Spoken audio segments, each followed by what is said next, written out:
نحمده ونصلي على رسوله الكريم أما بعد فأعوذ بالله من الشيطان الرجيم بسم الله الرحمن الرحيم رب اشرح لي صدري ويسر لي أمري واحلل عقدة من لساني يفقه قولي رب زدني علما اللهم فقهنا في الدين اللهم أرنا الحق حقا وارزقنا اتباعه وأرنا الباطل باطلا وارزقنا اجتنابه آمين يا رب العالمين۔ اتباع سنہ ہم پڑھ رہے ہیں اور آج ہم ٹاپک پڑھیں گے فضل السنہ، سنت کی فضیلت۔ تو سب سے پہلے ہم یہ دیکھ لیتے ہیں کہ فضیلت کہتے کسے ہیں۔ فضیلت کا لفظ جو ہے اردو میں بھی ہم استعمال ہوتا ہے اور ہم اس ورڈ سے اچھی طرح واقف بھی ہیں۔ فضیلت جو ہے وہ نارملی استعمال ہوتا ہے کسی بھی طرح کی بھلائی، نعمت، یا ہم نے کسی چیز کو کسی پر فوقیت دینی ہو یا ترجیح دینی ہو، اسی طرح ہی کسی چیز کا بہترین حصہ جو ہے وہ بھی اس معنی میں بھی فضیلت جو ہے وہ استعمال ہوتا ہے۔ تو آج ہم یہ دیکھیں گے کہ سنت کی کیا فضیلت ہے، ٹھیک ہے، کیوں ہم اس کو ترجیح دیتے ہیں، اور یہ ایک نعمت ہے، بھلائی ہے، اور اس کی وجہ کیا ہے، ٹھیک ہے۔ اچھا، سب سے پہلے نا ایک اور چیز جو کہ اکثر لوگوں کے ذہن میں آ سکتی ہے اور بعض لوگ اس کو پھول بھی کرتے ہیں، جو لوگ ذرا کرٹیسائز کرنے کے اس میں ہوتے ہیں، کہ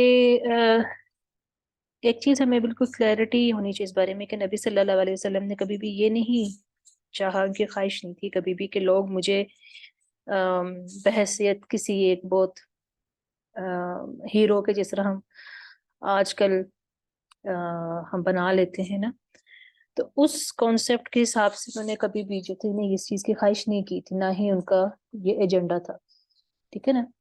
اللہ تعالیٰ نے آپ کو ویسے ہی اعلیٰ مقام دیا ہوا تھا، لیکن آپ یہ چاہتے تھے کہ لوگ آپ کو بطور اللہ تعالیٰ کا رسول جو ہے نا وہ قبول کریں، کیونکہ اللہ تعالیٰ کی طرف سے ڈیزگنیشن دی گئی تھی، اور رسول کو بحیثیت رسول ماننا ضروری ہے، کیونکہ رسول کو جب رسول مانا جائے گا تو پھر ہی ان کو اس کا سٹیٹس سمجھ آئے گا، اور پھر ہی وہ اس بات کو سمجھیں گے کہ یہ ہمیں جو کچھ بتا رہے ہیں وہ وہی ہے، اور اللہ کے حکم سے ہی ہے، اور رسول وہی کہتا ہے جو کہ اللہ کا حکم ہوتا ہے، اور اس چیز کو جب تک مانا نہ جائے تب تک ہم اس چیز کو سمجھ نہیں سکتے کہ آپ کے عمل کی اہمیت کیوں ہے۔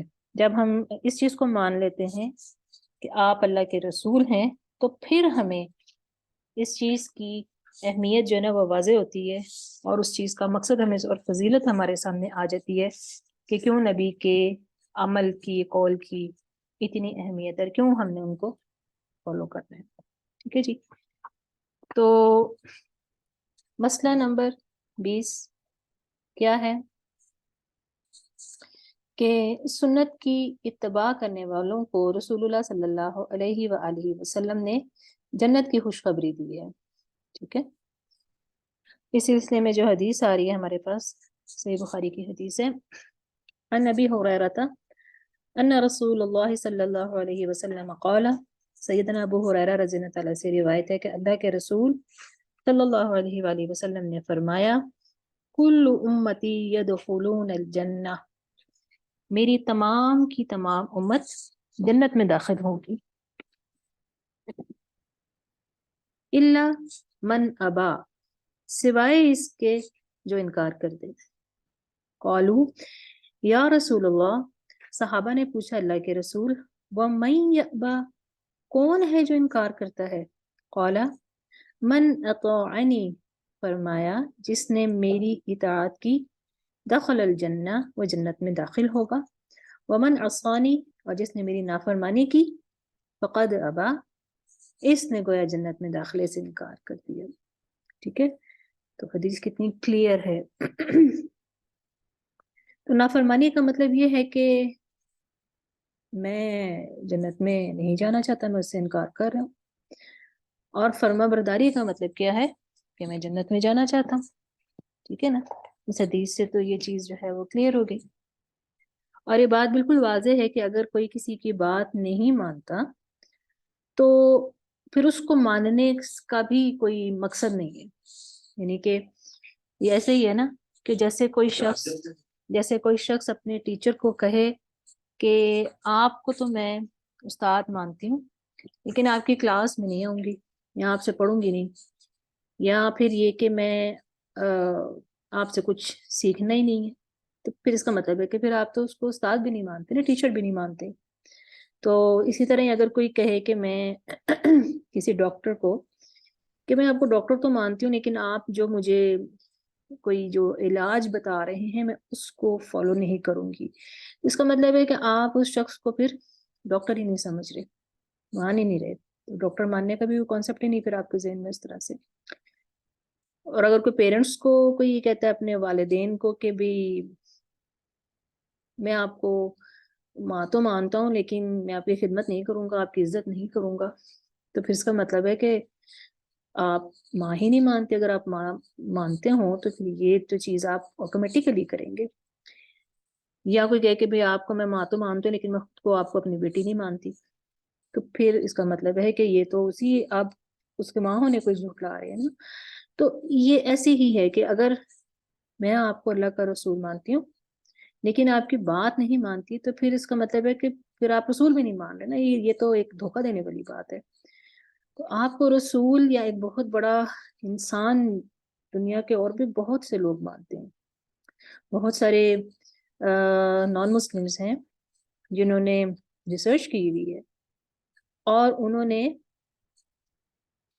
ایک بڑی آخری حد تک آپ کی تعریف جو ہے وہ کی. بہت ساری مشہور کتابیں ہیں جس میں رسول اللہ صلی اللہ علیہ وسلم کے بارے میں اگر آپ پڑھیں نان مسلمس کی لکھی ہوئی تو آپ یہ بالکل بھی اس چیز کو پہچان نہیں پائیں گے کہ یہ کسی نان مسلم کی کتاب لکھی ہوئی ہے. کتنی خوبصورت طریقے سے انہوں نے آپ کے کردار کو بیان کیا ہوا ہے کہ مطلب نہایت ہی خوبصورت انداز سے. لیکن رسول نہیں مانا ہوا آپ کو.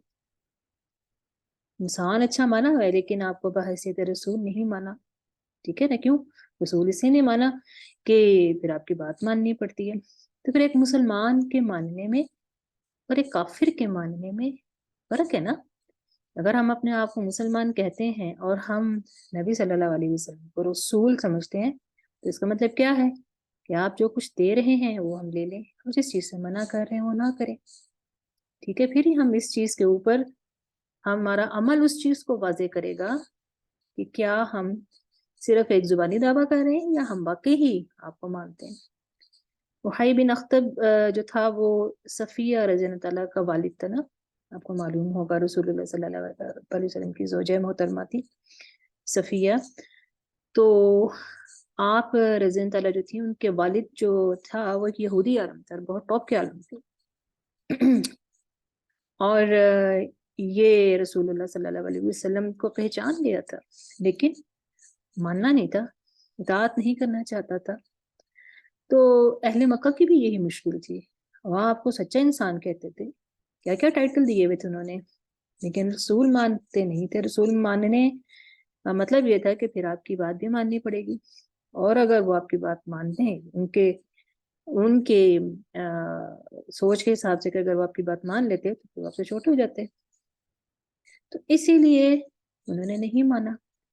تو اگر ہم لوگ بھی یہی عمل کرتے ہیں، ہم زبان سے تو کہتے ہیں کہ بھی ہم آپ کو رسول مانتے ہیں لیکن آپ کی کوئی بات ماننے کو اگر تیار نہیں ہے تو پھر کیا ماننا ہوا.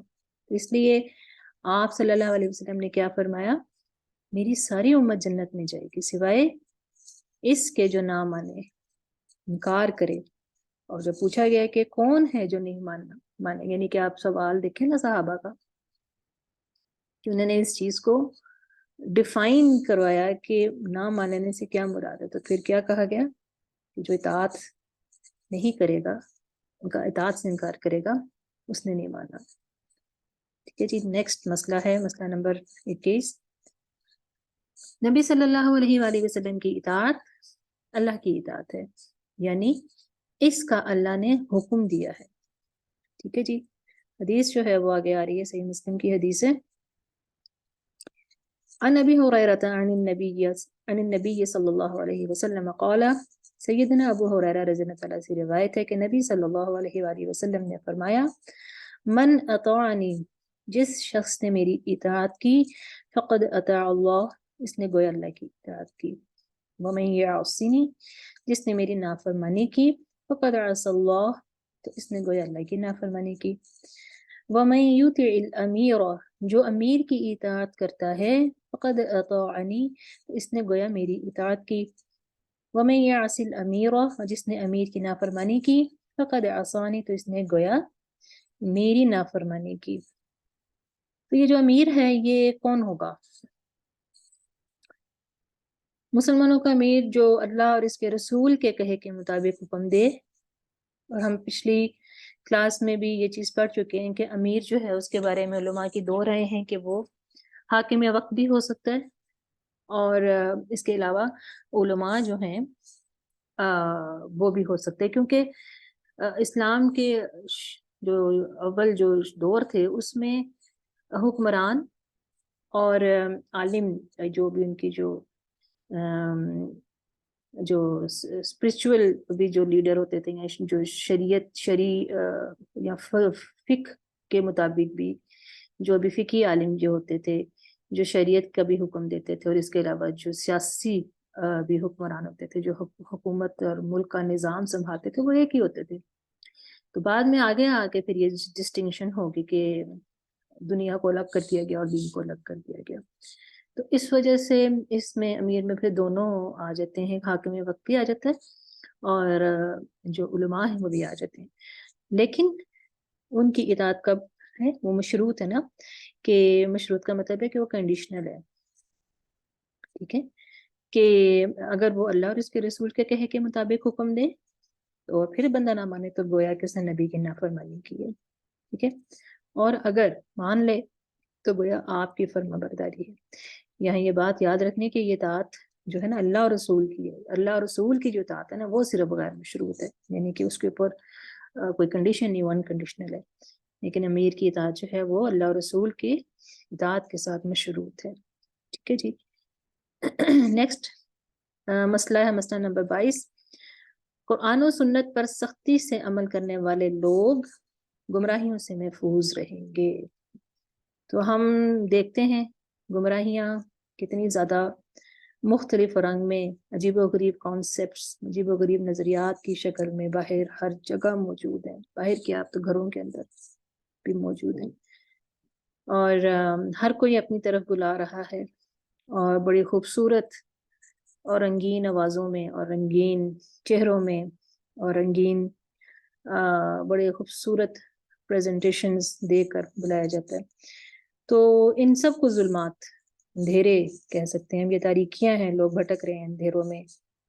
تو ان گمراہیوں سے بچنے کے لیے ضروری کیا ہے قرآن و سنت پہ سختی سے عمل کیا جائے. کیونکہ ہم پھر اگر ہمیں قرآن و سنت کا علم نہیں ہوگا نا تو ہم ان میں ڈسٹنگوش نہیں کر سکتے کہ یہ بات جو کہی جا رہی ہے یہ ٹھیک ہے کہ غلط ہے.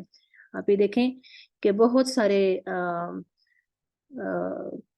جو ہیں سسٹم جو ہیں وہ انٹروڈیوس ہوئے، اور سوشلزم، کمیونزم، اس کے علاوہ اور بھی بہت ساری چیزیں، مارکسزم، مطلب یہ جو بہت سارے فلاسفرز جو ہیں آئے اور انہوں نے فلاسفی دی، اور بہت زیادہ ان کو جو ہے وہ کیا کہتے ہیں کہ ایک ایکسیپٹنس ملی، کیونکہ لوگوں کے پاس اس وقت کے جہاں پر وہ سسٹم آئے اس وقت لوگوں کے پاس ان جو سسٹم وہ لوگ دے رہے تھے اس سے بہتر کوئی سسٹم موجود نہیں تھا، اور وہ جس سسٹم میں رہ رہے تھے وہاں پر ان کی ساتھ زیادتی، حق تلفی بڑا کچھ ہو رہا تھا. تو ان کو یہ لگا کہ یہ جو ایک آواز لگائی جا رہی ہے جو کہ اپیرنٹلی وہ اوپر سے لگ رہا تھا کہ بڑی اچھی ہے، تو انہوں نے اس کو ویلکم کیا، اور اس سے کسی حد تک ان کے کچھ مسائل کا حل ہوا. لیکن اس کے اپنے اندر جو مسائل تھے وہ پھر بعد میں وہ سامنے آنا شروع ہوا، پھر انہوں نے اس کو بھی بعد میں خیر آباد کیا. تو اسلام ہی صرف جو ہے وہ واحد راستہ ہے، قرآن و سنت ہی صرف واحد راستہ ہے جو کہ ایک مکمل ذاتہ ہے، ہاتھ جگہ دیتا ہے اور گمراہیوں سے بچانے کی کنجی ہے۔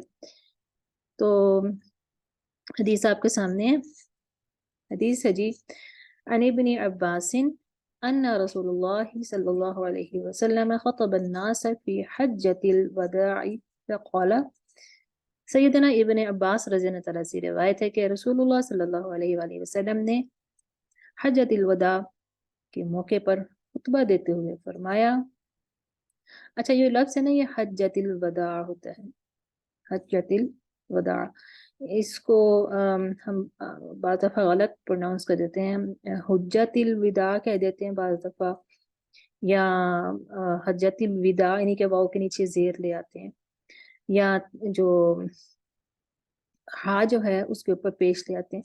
تو یہ ہمیں تھوڑا اس کو دیکھنا چاہیے کیونکہ یہ کامن مسٹیک ہے، یہ اکثر ہو جاتی ہے بولنے میں بھی، تو اس کو ذرا اپنے ذہن میں رکھنا کہ لفظ جو ہے نا وہ حجۃ الوداع ہے۔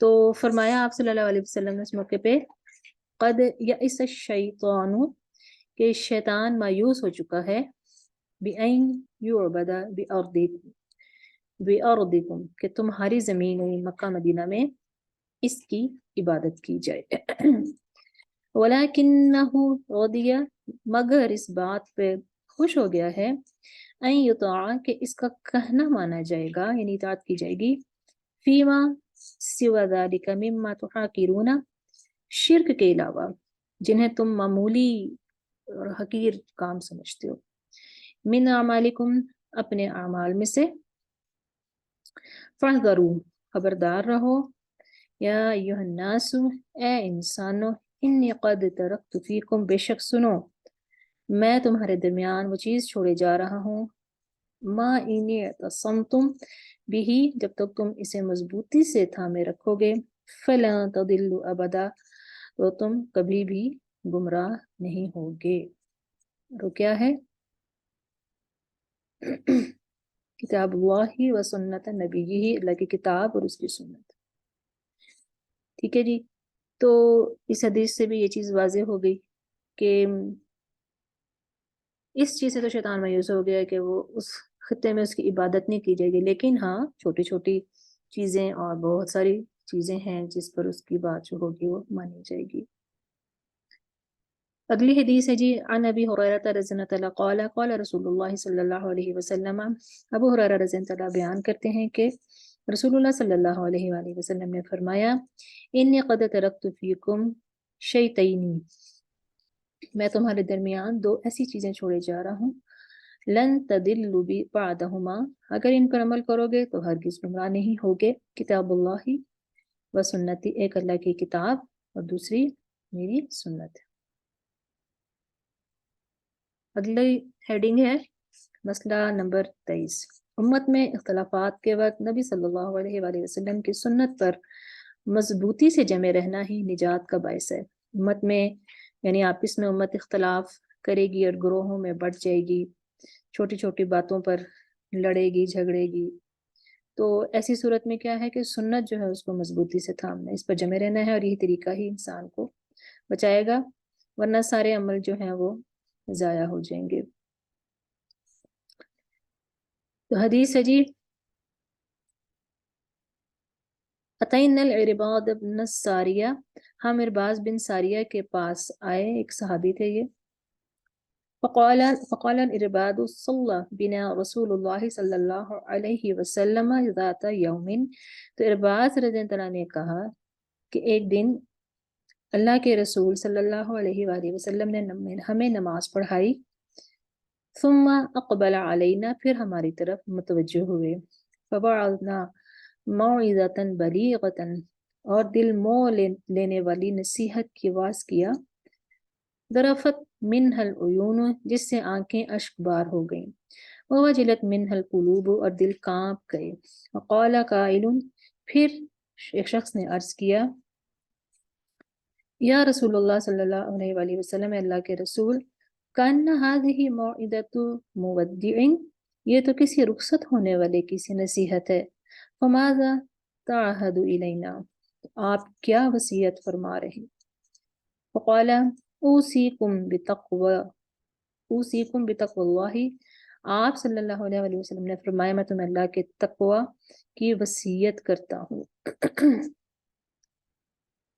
والسمع والطاعۃ، تم غور سے سنو اور اس کی اطاعت بھی کرو۔ وَإِنْ عَبْدًا حَبَشِيًّا، خواہ تمہارے اوپر کوئی حبشی غلام بھی سربراہ بنا دیا جائے۔ فَإِنَّهُ مَن يَعِشْ مِنْكُمْ بَعْدِي، اس لیے کہ تم میں جو بھی زندہ رہا، فَسَيَرَى اخْتِلَافًا كَثِيرًا، تو وہ ضرور دیکھے گا بہت بڑے اختلاف۔ فَعَلَيْكُمْ بِسُنَّتِي وَسُنَّةِ الْخُلَفَاءِ الْمَهْدِيِّينَ الرَّاشِدِينَ، میری سنت کو اور میرے خلفاء راشدین کی سنت کو مضبوطی سے پکڑ لینا۔ تمسکوا بہا، ان کو مضبوطی سے پکڑنا۔ وعدوا علیہا بالنواجذ، اور ان کو اپنی داڑوں سے پکڑے رکھنا مضبوطی کے ساتھ۔ وإیاکم محدثات الامور، اور دین میں نکالی گئی نئی باتوں سے بچتے رہنا۔ فإن كل محدثة بدعة، اس لیے کہ ہر نئی گھڑی ہوئی بات بدعت ہے۔ وكل بدعة ضلالہ، اور ہر بدعت جو ہے وہ گمراہی ہے۔ ٹھیک ہے جی، تھوڑی سی لمبی حدیث تھی لیکن آپ کو سمجھ آ گئی ہوگی کہ اس میں بھی واضح طور پر یہ کہا گیا کہ کتاب اور سنت ان کو تھام کے رکھو گے تو ہر قسم کی گمراہی سے بچ جاؤ گے۔ اور صحابہ کی یہ خوبی تھی کہ جب بھی رسول اللہ صلی اللہ علیہ وسلم کو ایسا واعظ فرماتے جو دل پر اثر کرتا، تو اس موقع کے اوپر آپ صلی اللہ علیہ وآلہ وسلم سے نصیحت دریافت کرتے اور پوچھتے کہ ہم کون سا کام ایسا کریں جو کہ آپ کو پسند ہو یا جس سے ہم نجات پا سکیں آخرت میں۔ تو دانتوں سے پکڑنا جو ہے وہ، داڑوں سے پکڑنا جو ہے وہ محاورتاً استعمال ہوا ہے کہ ہم نے کوئی چیز بڑی مضبوطی کے ساتھ جب کھینچنی ہے پکڑنی نا، تو ہم عموماً اس کو سامنے والے دانتوں سے نہیں، پچھلی داڑوں سے پکڑتے ہیں نا، نواجذ جو ہوتے ہیں پچھلی داڑیں ہوتی ہیں۔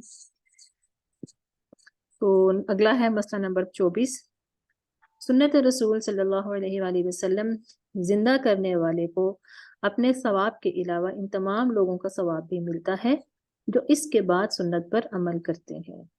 ٹھیک ہے جی، اس سے ملتی جلتا ہم نے پڑھا تھا پیچھے، اور اس میں بھی ہم نے تھوڑی سی یہ بات ڈسکس کی تھی۔ آج ابھی وہ چیز جو ہے حدیث کی صورت میں آ گئی کہ اس سے پتہ یہ چلتا ہے کہ صرف پیروی نہیں بلکہ وہ سنتیں جو لوگ بھلا دیں، جو چھوڑ دیں، ان کا بھی اہتمام کرنا، ان کو نئے سرے سے عمل میں لانا، یہ بھی بہت بڑا کام ہے۔ اور پھر جتنے لوگ بھی سنت پر عمل کریں گے، اس کو دیکھ کر، جب اس کو دیکھ کر اس سنت پر عمل کریں گے تو اس کا بھی اس کو ثواب ملے گا۔ تو حدیث آپ کے سامنے ہے، عن کثیر بن عبد اللہ بن عمرو بن عوف المزنی حدثنی ابی عن جدی ان رسول اللہ صلی اللہ علیہ وسلم قال۔ تو یہ آپ کے سامنے جو یہ جو لکھا ہوا ہے نا، اس سب کو کہتے ہیں سند۔ ٹھیک ہے، تو یہ سند جو ہے یہ اس طرح سے آتی ہے، اور اس میں جہاں تک بھی وہ پھر چلتی ہے وہاں تک جو ہے وہ آتی ہے۔ تو یہاں پر کیا ہے، کثیر بن عوف بن مزنی بیان کرتے ہیں اپنے والد سے اور وہ اپنے دادا سے کہ رسول اللہ صلی اللہ علیہ وسلم نے فرمایا۔ تو اس طرح سے یہ ایک چین کی شکل میں جو ہے نا یہ بات چلتی ہے۔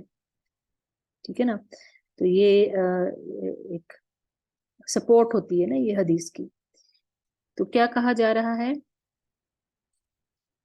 من احیا سنتن من سنتی، جس نے میری سنتوں میں سے کوئی ایک سنت جو ہے اس کو زندہ کیا، فعمل بها الناس، لوگوں نے اس پر عمل کیا، کان له مثل اجر من عمل بها، تو اسے اتنا ثواب ملے گا جتنا اس پر عمل کرنے والوں کو ملے گا۔